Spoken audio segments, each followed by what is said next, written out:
नमस्कार मित्रांनो, मराठी माणूस प्रदीप. केरळा स्टोरी 2 हा चित्रपट पाहिला. तो चित्रपट पाहिल्यानंतर जे मला दिसलं, जे मला जाणवलं आणि जे मी पाहिलं, ते जे सत्यात होते तुमच्या आजूबाजूला, ते पाहून तळपायाच्या मस्तकात गेले.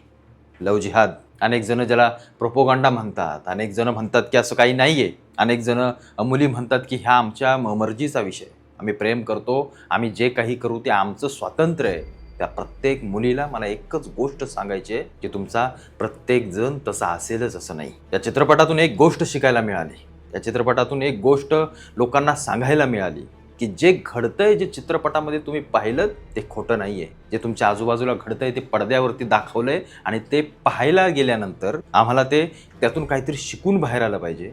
आमच्या मुलींना त्यातून काहीतरी शिकलं पाहिजे, म्हणून हा चित्रपट प्रत्येकानं बघावा आणि बघितला पाहिजे. काय होईल लव्ह जिहाद केल्यानंतर हा प्रश्न विचारणाऱ्यांना हा खास व्हिडिओ मला आज तुम्हाला सांगायचा आहे की काय होईल नक्की, त्यांचे विचार नक्की काय आहेत त्या लोकांचे, त्यांना काय नक्की घडवून आणायचे महाराष्ट्रामध्ये, देशामध्ये, आणि त्यांचं जे काही टार्गेट त्यांनी ठेवलंय ना 2047 पर्यंत आम्हाला मुस्लिम राष्ट्र करायचं आहे, त्या गोष्टीसाठी ते एक एक पाऊल पुढे चालतायत.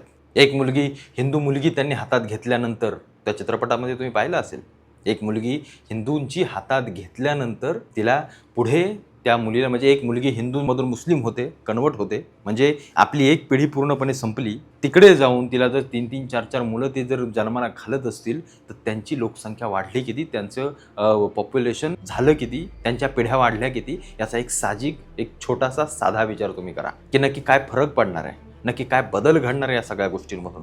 आम्हाला जे असं वाटतंय ना की अरे काय त्याच्यात एवढा काय फरक पडतो, एवढ्या मुस्लिम लोकसंख्येमधून एवढीशी लोक असतील. नाही नाही नाही, इथल्या प्रत्येक म्हणण्यापेक्षा अर्ध्यापेक्षा जास्त मुसलमानांची हीच विचारसरणी आहे की या हिंदू हा काफिर संपवायचा, आणि त्याला संपवायचं असेल तर जिहाद पद्धत वापरायची आणि त्या सगळ्या पद्धती वापरून या लोकांना संपवून टाकायचं. हे विरोधक जे तुटून पडले असतील या केरळा स्टोरी 2 या चित्रपटावरती की काय दाखवलं जातंय, काय फालतूगिरी केली जाते, हे दाखवून मुलांना फसवलं जातंय, मुलांना चुकीच्या मार्गाने टाकण्याचं काम यांचं चालू आहे, धर्माधर्मामध्ये तेढ निर्माण करण्याचं काम चालू आहे यांचं. पण बाबांनो, तसं नाहीये. हात जोडून मी तुम्हाला वारंवार हेच सांगतोय की जे काही घडतंय ते योग्य नाहीये. ते भिगवणमध्ये झालेली ती तुम्ही पाहिली असेल घटना, म्हणजे ती बाईकवर असणारी मुलगी आई वडिलांसोबत की कोणासोबत होती, त्यांच्या डोळ्यामध्ये ती मिरचीची पावडर टाकून त्या मुलीला तिथून पळवून तिचं अपहरण करून नेलं. इकडं सगळा आपला हिंदू समाज, आपली गावातली सगळी लोक रस्ता जाम काय करतायत, आंदोलन काय करतायत, आणि ती मुलगी संध्याकाळी व्हिडिओ टाकून सांगते की मी जे काही केलंय ते माझ्या मर्जीने केलंय. याच्यासारखी शोकांतिका कुठली नाहीये, याच्यासारखं दुःख कुठलं नाहीये. म्हणजे तुझ्यासाठी जे काही करणारी सगळी लोक आज मूर्ख ठरली आणि तू तिकडे जाऊन सांगतेस की माझा वाला तसा नाहीये, मी जे काही केलंय ते माझ्या मर्जीने केलंय. विचार करा एकदा, पुढे जाऊन तुमची काय अवस्था होईल, तुमची काय हालत होईल. हे बरोबर तुमच्या मेंदूशी खेळतात. मुलींपर्यंत कसं पोहोचायचं, काय करायचं, यांना बरोबर सगळ्या गोष्टी ठाऊक असतात.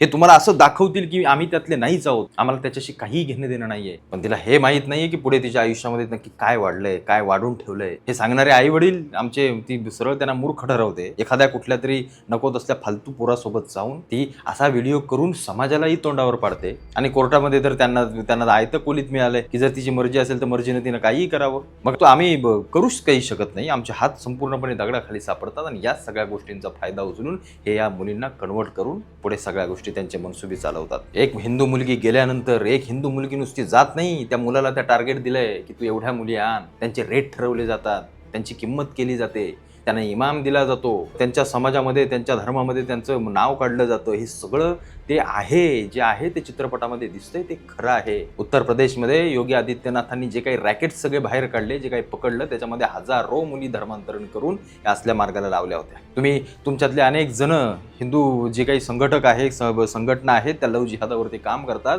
त्यांना कधीतरी जाऊन विचारा की नक्की काय प्रकरणं घडतात. इतकी भयंकर प्रकरणं घडतात की तुम्ही त्याचा विचारही करणार नाही. मी त्याच्यासाठी एक सचिन गायकवाडांचा पॉडकास्ट घेतला, जे या लव्ह जिहादावरती अगदी रस्त्यावरती उतरून काम करतात, आणि जेव्हा त्यांच्याकडून मी काही गोष्टी समजून घेतल्या, ऐकून घेतल्या, मी पूर्णपणे शॉक झालो. की विचार करा, देशाच्या कानाकोपऱ्यामध्ये अशा किती मुली कन्वर्ट केल्या जात असतील, अशा किती मुलींना गळाला लावून पुढे त्यांचं काय केलं जात असेल, याचा विचारही न केलेला बरा. मग त्या इथून कुठल्या देशामध्ये पाठवल्या जात आहेत, त्यांच्यावरती काय अन्याय अत्याचार होत आहेत आपल्याला माहिती नाही. म्हणून मुलींना माझं सावधपणे एक व्यवस्थित सांगणं आहे की हा लव्ह जिहाद आणि या सगळ्या गोष्टींपासून लांब राहा.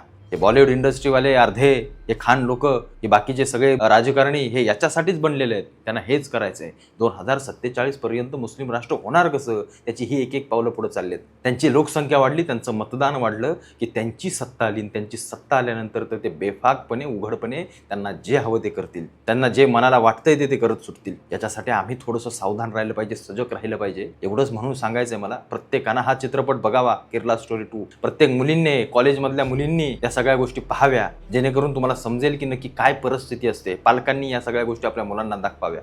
जेवढ्या हिंदू संघटना आहेत, जेवढी ही सगळी लोक आहेत जे लव जिहादाच्या विरोधात काम करतात, त्यांना माझं एक आव्हान आहे की तुम्ही जास्तीत जास्त मुलांपर्यंत, मुलींपर्यंत खास करून त्यांच्या आईवडिलांपर्यंत ही गोष्ट पोहोचवा, हा चित्रपट पोहोचवा. त्यांना समजून सांगा की जिहाद नक्की काय असतो, त्याचे परिणाम काय होतात, त्याचे दुष्परिणाम नक्की काय आहेत. आपल्या समाजावरती असो, तुमच्या कुटुंबावरती असो, तुमच्या मुलीवरती असो, या सगळ्या गोष्टी जोपर्यंत तुम्ही त्यांना समजवत नाही तोपर्यंत काही आपल्या हातात राहणार नाही. काही करू शकत नाही, आपण काहीही करू शकत नाही. जेव्हा मुलगीच जर समोरून म्हणते की हे माझ्या मर्जीने होत असेल, तुम्ही काय करणार आहात त्याच्या वेळेला? तुम्ही काही करू शकत नाही. ते एक आहेत, ते एक संघ आहेत. जेव्हा त्यांच्यावरती अशी कोणती वेळ येईल तेव्हा ते सगळे एक म्हणून उभे राहतील आणि तुम्ही एक म्हणून उभे राहू शकत नाही, कारण आपण सगळे जातीत वाटलेलो आहोत. त्याच्यामुळं चित्रपट पहा, नक्की दुसऱ्यांना देखील दाखवा आणि यातून काहीतरी शिकाल, मी अशी अपेक्षा करतो. एवढंच मी फक्त तुम्हाला या सगळ्या चित्रपटाच्या माध्यमातून सांगेन की आवर्जून प्रत्येकानं हा चित्रपट पाहावा.